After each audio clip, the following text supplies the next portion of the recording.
الحمد للہ والصلاة والسلام علی رسول اللہ محمد وعلی آلہ واصحابہ اجمعین اما بعد فاعوذ باللہ السمیع العلیم من الشیطان الرجیم من حمزہ ونفخہ ونفثہ بسم اللہ الرحمن الرحیم رب اشرح لی صدری ویسر لی امری واحلل عقدۃ من لسانی یفقہوا قولی۔ آج انشاءاللہ سورہ آل عمران کی آیت نمبر 164 پڑھیں گے۔ اللہ تعالیٰ پڑھنے کی حق ادا کرنے کی توفیق عطا فرمائے۔ اللہ تعالیٰ ہم سب کو قرآن کریم پر سمجھنے اور عمل کرنے کی توفیق عطا فرمائے، آمین یا رب العالمین۔ پچھلی آیات میں اللہ تعالیٰ نے دو گروہوں کا ذکر کیا کہ ایک گروہ اللہ کی رضامندی تلاش کرتی ہے اور دوسرا گروہ اللہ کی غصے اور عذاب میں اور جہنم ان کا ٹھکانہ ہے۔ تو یہ بہتر ہے یا وہ بہتر ہے، اور اللہ کے پاس ان کے درجے ہیں۔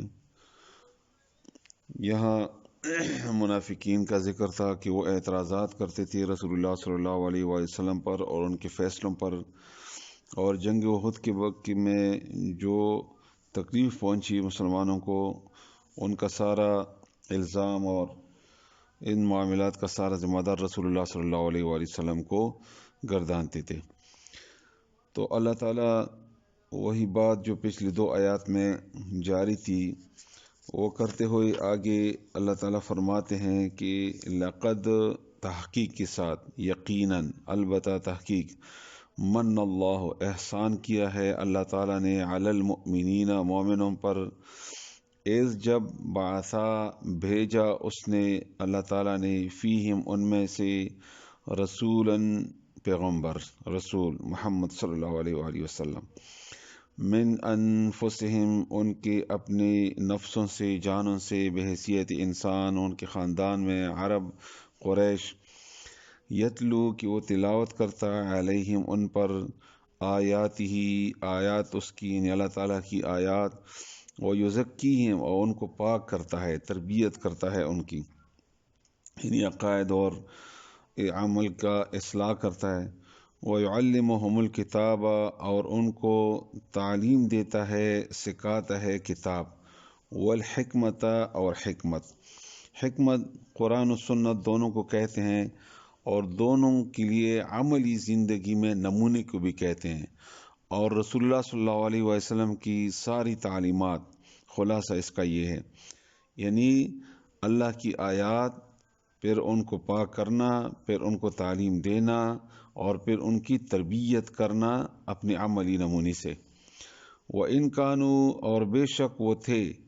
من قبل اس سے پہلے، لفی ضلال مبین گمراہی ظاہر میں۔ اس آیت میں اگر ہم یہ کہیں کہ یہ رسول اللہ صلی اللہ علیہ وسلم کی پوری زندگی ہے، اس میں پوری سیرت ہے، تو انشاءاللہ یہ بات غلط نہیں ہوگی۔ رسول اللہ صلی اللہ علیہ وسلم کا آنا، اس کا پیغام بر بنانا، اور یہاں مدینے اور عرب کے لوگوں کے لیے اور پھر ساری کائنات کے لیے، تمام انسانوں کے لیے اللہ تعالیٰ نے بہت بڑا احسان کیا ہے۔ لقد من اللہ، احسان کیا ہے اللہ تعالیٰ نے بہت بڑا، علی المؤمنین مومنوں پر، کافروں پہ بھی احسان ہے کہ اللہ تعالیٰ نے پیغمبر کو بھیجا، لیکن انہوں نے اس احسان سے فائدہ نہیں اٹھایا، انہوں نے مخالفت کی رسول اللہ صلی اللہ علیہ وسلم کی، ان کی بات نہیں مانی، ان کا کفر کیا، اور پھر ان کی پیروی نہیں کی، اتباع نہیں کیا رسول اللہ صلی اللہ علیہ وسلم کی، حالانکہ یہ تو اللہ تعالیٰ کا بہت بڑا احسان ہے ان پر۔ ایک جواب منافقوں کو ہے کہ جو اعتراض کرتے تھے رسول اللہ صلی اللہ علیہ وسلم پر، ان کی زندگی پر، ان کے فیصلوں پر، جنگ احد پر، کہ ان کی وجہ سے ہماری مشکلات ہیں، ان کی وجہ سے شکست ہوئی، یہ کیسا اسلام ہے، یہ کیسا پیغمبر ہے، اور اس کے بعد ہی ٹھیک نہیں ہے، پھر پہلے کہتے تھے کہ ہم کامیاب ہوئیں گے، ابھی کامیابی کہاں ہے وغیرہ۔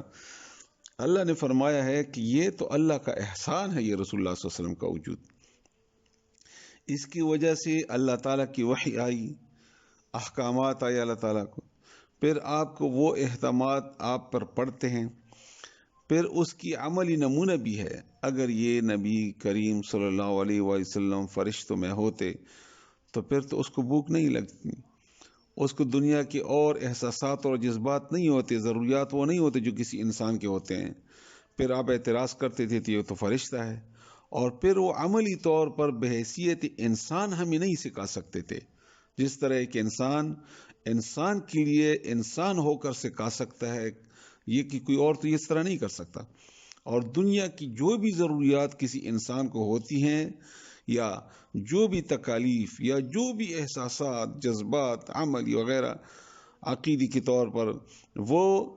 رسول اللہ صلی اللہ علیہ وسلم نے عملی طور پر انسان کو سکھایا، دکھایا، سمجھایا. رسول اللہ صلی اللہ علیہ وآلہ وسلم نے یہ تو اللہ تعالیٰ کا بہت بڑا احسان ہے. اگر آپ کی عقل ہے اور وحی نہ ہوتی، آپ کے اگر احساسات، حس ہیں، دیکھنے کا حس، سننے کا حس، چکھنے کا حس وغیرہ، لیکن آپ کو اللہ تعالیٰ کی طرف سے ہدایات نہ ہو تو اس کا تو فائدہ نہیں ہوتا. اس کی مثال ایسے ہے جیسے ایک آدمی اندھیرے میں ہے، اور تو اندھیرے میں تو اس کی آنکھیں ہیں، اس کے کان بھی ہیں، اس کے سب کچھ ہیں، لیکن وہ دیکھ تو نہیں سکتا جب تک کہ باہر سے روشنی کا ذریعہ نہ ہو، سورج، چاند، ستارے وغیرہ یا لائٹ وغیرہ نہ ہو. اسی طرح آپ لوگوں پہ اللہ تعالیٰ نے ایک بہت بڑا احسان کیا کہ اپنی وحی احکامات بحیثیت انسان، عملی طور پر دکھانے والا، بغیر کسی چیز کو چھپانے یا امانت میں خیانت کرنے کی. جو پہلے آپ نے اعتراض کیا کہ وہ امانت میں خیانت کی رسول اللہ صلی اللہ علیہ وسلم نے، تو اس طرح نہیں ہے. یہ اللہ کا بہت بڑا احسان ہے آپ لوگوں پر. اور پھر رسول اللہ صلی اللہ علیہ وسلم کے 4 کام بیان کیے گئے ہیں. 4 کام، یہ پوری سیرت ہے رسول اللہ صلی اللہ علیہ وسلم کی اس آیت میں، مکمل سیرت. اگر ایک آدمی چاہے کہ میں رسول اللہ صلی اللہ علیہ وسلم کی سیرت کو سمجھنا چاہتا ہوں یا اس کے کام کے عمل کو سمجھنا چاہتا ہوں تو اس آیت کو سیکھے، اس آیت کو پڑھے. اس میں مکمل تعلیم ہے رسول اللہ صلی اللہ علیہ وسلم کی. آج اس کی تفصیل نہیں ہو سکتی، اس کی تفصیل انشاءاللہ کل بتاؤں گا، لیکن عملی طور پر صرف معنی آپ سیکھیں. کل انشاءاللہ اس کی تفصیل ہوگی اور انتہائی ضروری ہے، آپ اس کو سمجھنے کی کوشش کریں. اللہ تعالی ہمیں سمجھنے اور عمل کرنے کی توفیق عطا فرمائے. اب آپ معنی سیکھیں. صرف لقد تاکید کے ساتھ، من اللہ، اللہ تعالیٰ نے احسان کیا ہے، علی المؤمنین، مومنوں پر،